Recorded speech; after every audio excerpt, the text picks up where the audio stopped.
चाहे कांग्रेस वाले आवे, चाहे तुहार साड़ू का साड़ू, चाहे सड़ुआई ना आवे, उन्होंने के कहले बोला मीटिंग में जाइबा बंद करा जाई। जब तक इन्होंने के मीटिंग में जाई बंद न करवा, तब तक इन्होंने के जो मोतियाबिंद भयल हो, तब तक इन्होंने के न दिखाई। यही वजह हम कहते हैं कि हमने तो सोच और विचार और लड़ाई हो, हमने अपने हक बदे निकल रही। यही वजह 2 लाइन का दुआ जे बहुत पूछड़ा है, ओके सुना दिया कि बनत रही तब बनत रही, बनत रही तब बनत रही, अब न बनी हमरे तोरे, रंज रात है खुशी रात तू अपने घरे, हम अपने घरे। भारतीय समाज पार्टी जिंदाबाद, नीला झंडा जिंदाबाद, जय सुहेल देव का नारा जिंदाबाद। बोला सही रहेगी ना? सही रहेगी। हमारे का मकसद तो ये है, यही वजह हमारे घूमत थी। अब देखा हमारे भैया पूर्व मंत्री माननीय रामलली चौधरी जी, अब बहुत लोग सोचते हैं कि आप गलत बोला था। जब छोड़ कर आए तब मैं तो देखा हूं, अगर कोई राजभर का बेटा, चौहान का बेटा, निषाद बिंद का बेटा अगर किसी पोखरी में अगर कटिया लगा रहा है, 2 किलो का रोहू मरल ओकरे सामने आ जाए, डंडा से खेल के बगलिया दे ओके ले ही बोलो, उसको उठाएगा नहीं। अपने हाथ से भले 100 ग्राम का गेरुई सौरी, उस 100 ग्राम का मछली मार के सवेरे 6 बजे का 11 बजे तक ओके पानी में जियवले रही। लेकिन 2 किलो का मरल मछली ऊपर सामने रहे तो मछली नहीं उठा सकता है। वो जिंदा खाने वाली कौम है, मुर्दा खाने वाली कौम नहीं है साथी। मेरे कहने का तात्पर्य है, ऐसे नाते ओम प्रकाश राजभर लड़का ये देश में हमने है ही तो हमनों के हिस्सा मिले के चाहिए, और नहीं तो मारी मारा होए के जने करवा मारी मारा। देखा यहाँ से जाके कोई के मारा मत लगा, घबरा मत। हम जुगाड़ बनावत थे। लड़ाई का तरीका लोकतंत्र में सबसे बड़ा पावर वोट का हो। आज के बाद चाहे सपा मोटरसाइकिल बनाने सीख ले, और वो विद्यालय छोड़ने के बाद आप बताओ, जिस दिन वो विद्यालय छोड़ेगा अपने आसपास किसी दुकान पे 3 महीना, 4 महीना, 6 महीना रिहर्सल कर लेगा, प्रैक्टिस कर लेगा, तो बताओ अपनी दुकान खोल करके 500 रुपया कमा सकता है कि नहीं कमा सकता है? कमा सकता है। इस नाते हम चाहते हैं रोजगार परक शिक्षा देश में प्रधानमंत्री जी लागू कर दो, ताकि गरीब का बेटा भी अपने माँ बाप के बीच में रहे, अपने पत्नी परिवार के बीच में रहे, और रोजगार के लिए उसे दूर न जाना पड़े। बाजार में वो मोबाइल की भी दुकान खोल करके 500 रुपया कमा के शाम को अपने परिवार में रह सके। इस तरह की शिक्षा लागू करने का आप काम करो। ये बात मैंने प्रधानमंत्री जी से कही, तो बताओ सही कहा कि गलत कहा? सही कहा। लेकिन कुछ बामाकर हम घूमत मौसम अब देखा जो पिए तो वहां तो नहीं उठा रहा था।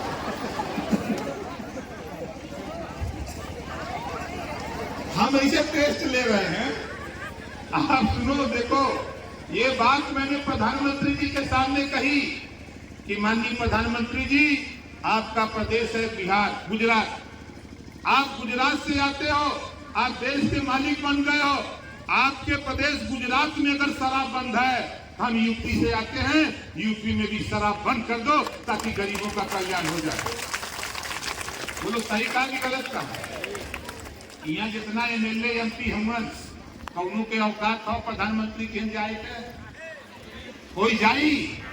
ये तेरा नेता आपने इतनी ताकत दिया है कि राष्ट्रपति से लेके, प्रधानमंत्री से लेके, गृह मंत्री से लेके, मुख्यमंत्री से लेके देश के सारे नेता ओम प्रकाश राजभर को कहते हैं बारे नेता। नेता हो तो ऐसा क्यों बोलते हैं? हम बहुत साफ बात बोलते हैं। हम इस नाते प्रधानमंत्री जी से कहा कि हम यही लड़ाई लड़ते हैं। उन्होंने पूछा कि और क्या लड़ते हो? हमने कहा कि मान्यवर, आप भी मुख्यमंत्री रहे हो, आज प्रधानमंत्री की कुर्सी सुशोभित कर रहे हो। आप बताओ, इस देश में नाई का, गोड़ का, पाल का, प्रजापति का, राजभर का, चौहान का, भिंड का, केवट का, मल्ला का, जुल्हा का, दुनिया का, अंसारी का, साई दर्जी, फकीर का, आरक, कर्कबंसी, बंजारा, बहेलिया, खंगार का, पटेल का बेटा, आप उठा के देखो थाने पर तो मान्यवर दरोगा नहीं मिलता, सिपाही नहीं मिलता। कहें क्यों? हमके इस नाते की 27% आरक्षण जो लागू हुआ है पिछड़ी जाति के लिए 1993 से लागू हुआ, उसका लाभ ये पिछड़ी जातियां नहीं पा रही हैं। अगर इसको बांट दिया जाए तो बांट करके आरक्षण दे दिया जाए तो गरीब का भी बेटा बेटी दरोगा बन के पूरे दिन भर खाली राजा भर जी दिखाई दे रहे थे। कल चुनाव था दिल्ली का, पूरे दिन भर चर्चा क्यों हो रही थी? इस नाते कि दुनिया समझ गई है कि तेरी ताकत। इस नाते आपसे कह रहा हूं कि आज से यहां से भगवान की कसम खा के जाओ कि हम दारू मुर्गा पैसा पर नहीं बिकेंगे, अपनी बेटा बेटी को सिपाही दरोगा बाबू चपरासी बनाने की लड़ाई लड़ेंगे। और दूसरा काम, यहाँ जितने लोग हो, ये बात मैंने प्रधानमंत्री जी के सामने कही है। कितने लोग बिजली के बिल से परेशान हो, जरा हाथ उठाओ। नहीं, वोट काहे के देते हो भाई आप? देखो लड़ाई एकदम ठीक ठाक हो गई है। ये बात मैंने देश के प्रधानमंत्री जी के सामने 18 जुलाई 2023 को जब प्रधानमंत्री जी ने मुझसे पूछा कि भाई ओम प्रकाश राजभर जी आप बताओ आप क्या चाहते हो, मैंने कहा कि मान्यवर पहली चीज तो मैंने बता दिया, शिक्षा एक समान अनिवार्य और फ्री शिक्षा। दूसरा, आपके यहां से एक टेंडर हुआ था, देश में ऊर्जा विभाग ने एक टेंडर किया था स्मार्ट मीटर लगाने के लिए। आपका टेंडर हुआ, ये कानून बनना चाहिए, बनना चाहिए। तैयारी बनाओ। अभी तो ये हम धीरे धीरे आपको जगा रहे हैं और आपको कह रहा हूं कि देखो जागो तभी सवेरा है। आप अपनी लड़ाई लड़ो, नेताओं का चक्कर छोड़ो। जो नेता दारू मुर्गा पैसा वोट देता है, वोट लेता है, आपको बता दूं जो अपना वोट बेच देता है दारू मुर्गा पैसा पर, कभी वो अपने बेटा बेटी को अधिकार नहीं दिला सकता है। ये आज तक का इतिहास है। आप बताओ, तेरी बात थाने पर सुनी जाती है कहा? बोलो कितने लोगों की बात नहीं सुनी जाती है? हाथ उठाओ जरा। तो नहीं सुनी जाती है, क्यों? पहले ही तो दाव लगा देते हो, दारू पर मुर्गा पर ताकत दे देते हो। और मैं आपको कह रहा हूं, सिर्फ ज्यादा नहीं, ओम प्रकाश राजभर पर जिस तरह विश्वास किए हो, अब लड़ाई आगे बढ़ गई है।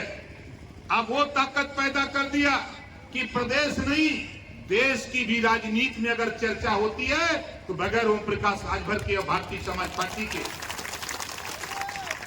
आक्रमणकारी भारत पे कब्जा करने के लिए, भारत को गुलाम बनाने के लिए, भारत को लूटते हुए तमाम राजा हारे। लेकिन धन्य है बिहारी मल,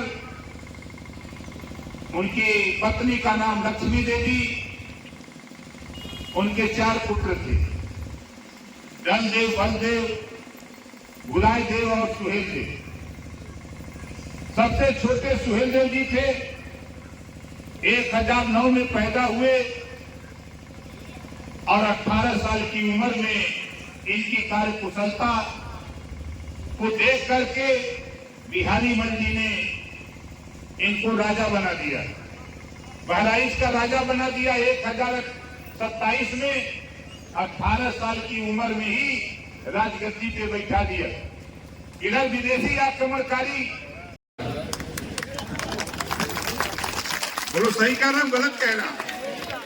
अब आगे देखो, बगल में अयोध्या भगवान राम को उनका मंदिर बनाने में, प्राण प्रतिष्ठा करने में 500 साल लगा।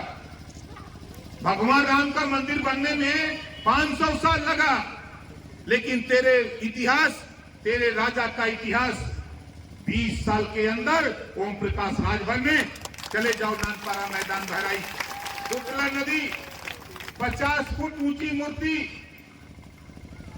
240 करोड़ रुपया में मुख्यमंत्री योगी आदित्यनाथ जी से सैंक्शन कराकर उस कुटला नदी के किनारे झील का सौंदर्यीकरण, पार्क बनवाने के लिए अलॉट कराया।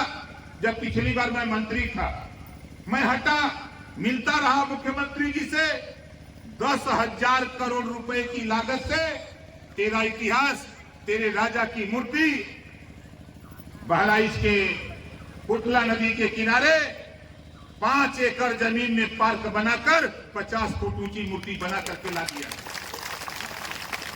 भगवान राम को अयोध्या लाने में 500 साल लगा, और महाराजा सुहेलदेव जी के लाने में तो 20 साल लगा।